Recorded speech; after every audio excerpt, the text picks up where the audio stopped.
Hi പ്രിയ കൂട്ടുകാരെ, ഷീജസ് ബ്ലോഗ്സിലേക്ക് എല്ലാവർക്കും സുസ്വാഗതം. ഇന്ന് നമ്മൾ വളരെ ടേസ്റ്റി ആയിട്ടുള്ള ഒരു അവൽ വിളയിച്ചതാണ് തയ്യാറാക്കുന്നത്. ഇത് ഈർപ്പമൊന്നുമില്ലാത്ത ഒരു കണ്ടെയ്നറിനകത്താക്കി നമ്മൾ സൂക്ഷിച്ചാൽ കുറേ നാളത്തേക്ക് നമുക്ക് യൂസ് ചെയ്യാം. അതുപോലെ തന്നെ ചൂടാറിയതിന് ശേഷം മാത്രമേ ഇട്ട് വയ്ക്കാവുള്ളൂ. അപ്പോൾ നമുക്ക് എങ്ങനെയാണ് തയ്യാറാക്കുന്നതെന്ന് നോക്കാം. ഒരു പാൻ വെച്ചിട്ടുണ്ട്. അതിലേക്ക് നമ്മളൊരു സ്പൂൺ ഗീ ചേർത്ത് കൊടുത്തിട്ടുണ്ട്. അതൊന്ന് മെൽറ്റായി വരട്ടെ. ഇത് ഒരു 2.5 ക്യൂബ് ശർക്കര ഞാനിന്ന് അരിച്ചെടുത്തതാണ്.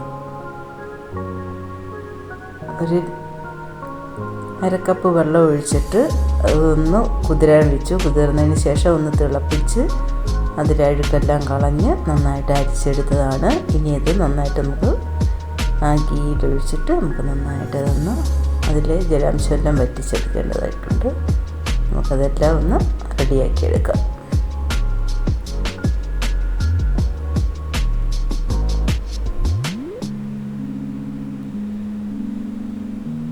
നമ്മുടെ ചാനൽ സബ്സ്ക്രൈബ് ചെയ്യാതെ കാണുന്ന കൂട്ടുകാരെല്ലാവരും ഒന്ന് സബ്സ്ക്രൈബ് ചെയ്ത് സപ്പോർട്ട് ചെയ്യണേ. അതേപോലെ വീഡിയോ ഫുള്ളായി കണ്ടതിന് ശേഷം ഒന്ന് ലൈക്ക് ചെയ്യുക, കമൻറ്റ് ചെയ്യുക, ഷെയർ ചെയ്യുക. നിങ്ങളുടെ സപ്പോർട്ട് ഉണ്ടെങ്കിൽ മാത്രമേ നമുക്ക് മുന്നോട്ട് പോകാൻ സാധിക്കുകയുള്ളൂ. നമ്മുടെ ശർക്കര പാനി ഒന്ന് തിളച്ച് വറ്റി വരട്ടെ. നമുക്കിനി ഇതിലേക്ക് ആഡ് ചെയ്യാൻ കുറച്ച്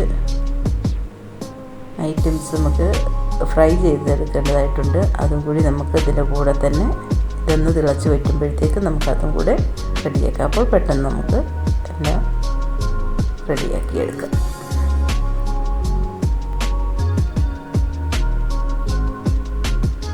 ഇതിപ്പോൾ നന്നായിട്ട് തിളച്ച് നന്നായിട്ട് പത വരാൻ തുടങ്ങിയിട്ടുണ്ട്. അതിലേക്ക് നമ്മൾ ഒരു കപ്പ് തേങ്ങ, അതായത് ഒരു മുറിയും പിന്നെ ഒരു തേങ്ങ ഫുള്ളായിട്ടില്ല, അത് ഒരു 1/4 ഭാഗം എടുത്തിട്ടുണ്ട്, അതേ ചേർത്തിട്ടുള്ളൂ. പിന്നെ കൂടുതൽ തേങ്ങ ഇഷ്ടമുള്ളവർ, നിങ്ങൾ നാട്ടിലുള്ളവർക്ക് കൂടുതൽ തേങ്ങയൊക്കെ ആഡ് ചെയ്തിട്ട് നമുക്ക് തയ്യാറാക്കാം. ഇത്തിരി തേങ്ങയും കൂടെ, അല്ലെങ്കിൽ ഒരു തേങ്ങ, അല്ലെങ്കിൽ 1.5 മുറി തേങ്ങയൊക്കെ ചേർത്താലും വളരെ ടേസ്റ്റ് ആയിരിക്കും. പക്ഷേ തേങ്ങ കൂടുമ്പം നമുക്ക് അത് കനച്ചു പോകാനുള്ള സാധ്യത കൂടുതൽ. ഇത് അധിക നാൾ വെക്കണമെങ്കിൽ തേങ്ങ അല്പം കുറച്ച് ചേർക്കുന്നതാണ് നല്ലത്. നമ്മൾ അടുത്ത പാൻ വെച്ചതിലേക്ക് നമ്മൾ കുറച്ച് ഗീ ആഡ് ചെയ്ത് കൊടുത്തിട്ടുണ്ട്. അതൊന്ന് മെൽറ്റായി വരട്ടെ. അപ്പോഴേക്ക് നമുക്കിത് തേങ്ങ ഇട്ടതിന് ശേഷം ഇടയ്ക്ക് ഇങ്ങനെ ഇളക്കി കൊടുക്കണം. ആ തേങ്ങയിലെ ജലാംശം എല്ലാം വറ്റണം. ശർക്കരപ്പാനിയിൽ കിടന്ന് വറ്റി നന്നായിട്ട് വിളഞ്ഞ് വരണം. അത്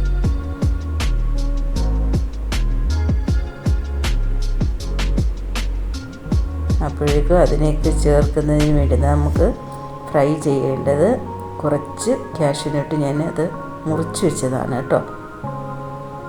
ആണോ? മുറിച്ചില്ല, പിളർത്തി വെച്ചതാണ്. മുറിച്ചതല്ല, പിളർത്തി വെച്ചു. അത് ഇനി നമ്മൾ ഒന്ന് ഫ്രൈ ആക്കിയെടുക്കാം. ഫ്രൈ ആക്കിയെടുത്തതിന് ശേഷം നമുക്ക് പിന്നെ വേണ്ടത് നമ്മുടെ പൊട്ടുകടലയില്ലേ, അത് വേണം. പിന്നെ കുറച്ച് എള്ള് വേണം. അതെല്ലാം ഞാൻ മാറ്റി വെച്ചിട്ടുണ്ട്. ഇനി നമ്മുടെ കശുവണ്ടി കോരി മാറ്റാം. അതിന് ശേഷം നമുക്ക് പൊട്ടുകടല ഒന്ന് ഫ്രൈ ചെയ്ത്, അധിക സമയം ഇട്ട് പൊട്ടുകടല അധിക ചൂടിലും ഇട്ട് ഫ്രൈ ആക്കരുത്, അത് ഹാർഡായി പോകാൻ സാധ്യതയുണ്ട്. അതുകൊണ്ട് നമുക്ക് ജസ്റ്റ് ഒന്ന് ഫ്രൈ ആക്കിയാൽ മാത്രം മതി. പിന്നെ ആ ചൂട് കൊണ്ടിരുന്നതങ്ങ് നല്ല ടേസ്റ്റ് ആയിട്ട്. എനിക്ക് ഈ അവൽ വിളയിക്കുന്നതിനകത്ത് ഈ പൊട്ടുകടല കിടക്കുന്നത് എനിക്ക് ഭയങ്കര ഇഷ്ടമാണ്. അങ്ങനെ ഫ്രൈ ചെയ്ത് നമ്മൾ അവൽ വിളയിച്ചതിനകത്ത് കിടക്കുന്ന പൊട്ടുകടലയില്ലേ, അതെനിക്ക് വളരെ ഇഷ്ടമാണ്.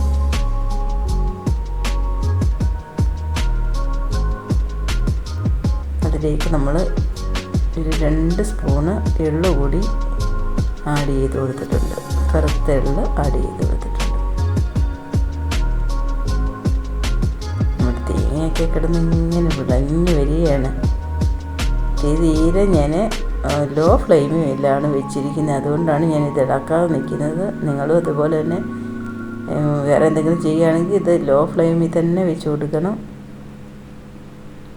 ഈ പാനിലും ആയതുകൊണ്ട് വലിയ പ്രശ്നം വരികയില്ല. അതുകൊണ്ടാണ് ഇങ്ങനെ ധൈര്യത്തിൽ നിൽക്കുന്നത് കേട്ടോ. ഇനി നമുക്കതൊന്ന് ഫ്രൈ ചെയ്ത് വെച്ചിട്ട് ഓടി വരാം. അത് റെഡി ആയിട്ടുണ്ട്. അതിന് നമുക്ക് സ്റ്റവ് ഓഫ്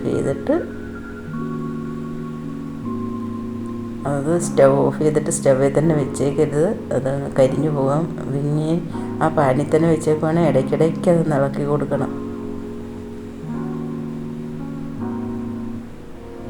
ഒന്ന് കയ്യിലെടുത്ത് ഇങ്ങനെ ഒന്ന് നെയ്യ് കൊണ്ട് നമ്മളിങ്ങനെ ഒന്ന് അമർത്തുമ്പോൾ അത് പൊട്ടി വരണം. പൊട്ടി വന്നില്ലെങ്കിൽ പിന്നെ ഇത്തിരി നേരം കൂടെ നമ്മളിത് വെച്ചേക്കണം. അതാണ് അതിൻ്റെ പാകം. നമ്മൾ വായിലിട്ടൊന്ന് കടിക്കുമ്പോൾ അറിയാമല്ലോ അത് മൂത്തിട്ടുണ്ടോ ഇല്ലയോ എന്ന്. അപ്പോൾ നമ്മളുടെ ശർക്കരപ്പാനിയെല്ലാം ശർക്കരപ്പാനി കിടന്ന് നമ്മുടെ ആ തേങ്ങയെല്ലാം നന്നായിട്ട് വറ്റി, വെള്ളമെല്ലാം വറ്റി നന്നായിട്ട് റെഡി ആയിട്ടുണ്ട്. അത് ഇത്തിരി കൂടെ ഒന്ന് വറ്റി കഴിയുമ്പോൾ നമുക്കതിലേക്ക് ഏലക്ക പൊടിച്ചത് ഒരു 2-3 ഏലക്ക ഞാൻ അല്പം പഞ്ചസാരയും കൂടി ചേർത്ത് പൊടിച്ച് വെച്ചിട്ടുണ്ട്. അത് നമുക്കതിലേക്ക് ആഡ് ചെയ്ത് കൊടുക്കാം.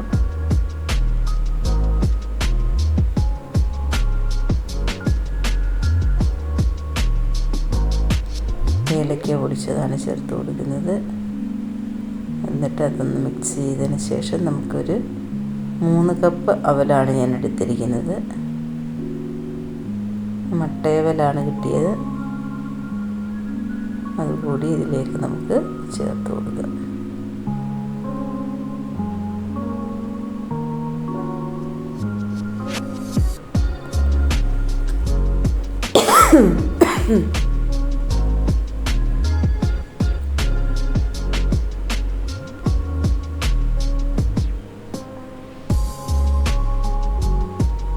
നല്ല പാകമായിട്ടുണ്ട്. നന്നായിട്ട് കുറുകി വന്നിട്ട് നമുക്ക് ഒരു നൂൽപ്പരുവം ഒക്കെ ആവണം. അതിലെ വെള്ളമെല്ലാം വറ്റി കഴിയുമ്പോൾ നമ്മളിങ്ങനെ കോരുമ്പോൾ നൂല് പോലെ ആവണം. അല്ലെങ്കിൽ അത് കനിച്ചു പോകാൻ സാധ്യതയുണ്ട്. അതുകൊണ്ട് ജലാംശം മുഴുവനും വറ്റിയതിന് ശേഷം മാത്രം അവൽ ആഡ് ചെയ്ത് കൊടുക്കാവുള്ളൂ. അപ്പോൾ ഇതിപ്പോൾ റെഡി ആയിട്ടുണ്ട്. നമുക്ക് ഇനി ഇതിലേക്ക് കുറേശ്ശെ അവൽ ആഡ് ചെയ്ത് കൊടുക്കുക. ഞാനൊരു 3 കപ്പ് അവലാണ് എടുത്തിരിക്കുന്നത്. 3 കപ്പ് അവലിന് ഒരു മീഡിയം സൈസ് 2.5 ക്യൂബ് ഒരു 250 ഗ്രാം കാണും. അത്രയേ ഉള്ളൂ. അത് എത്ര ഗ്രാം ഉണ്ടെന്ന് പറയാൻ എനിക്കറിയില്ല. അത് ഒരു 3 ക്യൂബ് ചെറിയ ക്യൂബ് ശർക്കരയാണ് നമ്മൾ യൂസ് ചെയ്തത്. ഇതൊരു 3 കപ്പ് അവലുണ്ട്. മട്ടയവലാണ് കിട്ടിയിരിക്കുന്നത്. നമുക്ക് കുറേശ്ശെ ആഡ് ചെയ്ത് കൊടുക്കുക. ഒരുമിച്ച് ആഡ് ചെയ്ത് കൊടുക്കരുത്. ഒരു 2-3 ട്രിപ്പായിട്ട് നമുക്ക് ആഡ് ചെയ്തിട്ട് എല്ലാം കൂടി നന്നായിട്ട് മിക്സ് ചെയ്ത് ഇട്ട് സ്റ്റവ് ഓഫ് ചെയ്യാം. ഇത് ഒരു 2 മിനിറ്റോളം ഇങ്ങനെ ഇളക്കി കൊടുക്കണം. അതിനുശേഷം ഇതെല്ലാം മിക്സ് ആയതിനു ശേഷം നമുക്കതിലേക്ക് നമ്മുടെ നട്ട്സ് നമ്മൾ ഫ്രൈ ചെയ്ത് വെച്ചിരിക്കുന്നത് കൂടി ആഡ് ചെയ്ത് ഒന്ന് ഇളക്കി കൊടുക്കുക. അതിനുശേഷം നമുക്ക് ഒരു 2 മിനിറ്റിന് ശേഷം നമ്മൾ അതൊന്ന് നന്നായിട്ടൊന്ന് നന്നായി തണുക്കണ്ട. അതിന് മുന്നേ കൈകൊണ്ട് നന്നായിട്ടൊന്ന് മിക്സ് ചെയ്ത് കൊടുക്കണം. എങ്കിൽ മാത്രം അതൊരു നമ്മൾ പണ്ടൊക്കെ കല്യാണത്തിനൊക്കെ നനച്ച അവലിൻ്റെ അതേ ഒരു രീതിയിൽ കിട്ടുകയുള്ളൂ. ഇത് അവൽ വിളയിച്ചതിന് ശേഷം അന്ന് തന്നെ യൂസ് ചെയ്യരുത്. പിറ്റേ ദിവസം യൂസ് ചെയ്താലാണ് നമുക്ക് അത് അവലിൽ ആ ശർക്കരയൊക്കെ പിടിച്ച് നല്ലപോലെ കുതിർന്ന് നല്ല ടേസ്റ്റിയും നമുക്ക് ചവയ്ക്കുമ്പോഴൊന്നും അല്ലാതെ പിന്നെ അവൽ ഡ്രൈ ആയിട്ട് ഇരിക്കുകയില്ല. നല്ലപോലെ നല്ല ടേസ്റ്റിയായി നല്ല സോഫ്റ്റായിട്ട് നമുക്ക് ഒരു ദിവസം കഴിഞ്ഞതിന് ശേഷമാണ് കിട്ടുക. അപ്പോൾ ഇത് അവൽ വിളയിച്ചതിന് ഒരു ദിവസം കഴിഞ്ഞതിന് ശേഷം മാത്രം യൂസ് ചെയ്യാൻ തുടങ്ങുക. വീഡിയോ ഇഷ്ടമായ എല്ലാവരും ഒന്ന് ലൈക്ക് ചെയ്യുക, അതുപോലെ തന്നെ ഷെയർ ചെയ്യുക, സബ്സ്ക്രൈബ് ചെയ്യുക. സബ്സ്ക്രൈബ് ചെയ്തിട്ട് അടുത്തുള്ള ബെൽ ബട്ടൺ കൂടി ഒന്ന് ക്ലിക്ക് ചെയ്ത് വയ്ക്കുക. എങ്കിൽ മാത്രമേ ഞാൻ അപ്ലോഡ് ചെയ്യുന്ന വീഡിയോസിൻ്റെ നോട്ടിഫിക്കേഷനൊക്കെ നിങ്ങൾക്ക് അപ്പോൾ തന്നെ ലഭിക്കുകയുള്ളൂ. നിങ്ങളുടെ സപ്പോർട്ട് ഉണ്ടെങ്കിൽ മാത്രമേ നമുക്ക് മുന്നോട്ട് പോകാൻ സാധ്യമാവുകയുള്ളൂ. ഇനി ഇത് നമുക്ക് ഓഫ് ചെയ്ത് വെക്കാം. അതിനുശേഷം നമുക്ക് ഒന്ന് കൈകൊണ്ട് മിക്സ് ചെയ്തിട്ട് സെർവ് ചെയ്യാം. വീഡിയോ എല്ലാവർക്കും ഇഷ്ടമായി എന്ന് കരുതട്ടെ. ഇനിയും പുതിയൊരു വീഡിയോയുമായി വരും വരെ എല്ലാവർക്കും ഹൃദയം നിറഞ്ഞ നന്ദി അറിയിക്കുന്നു. സപ്പോർട്ട് ചെയ്യുന്ന എല്ലാവർക്കും ഹൃദയം നിറഞ്ഞ നന്ദി. Good bye.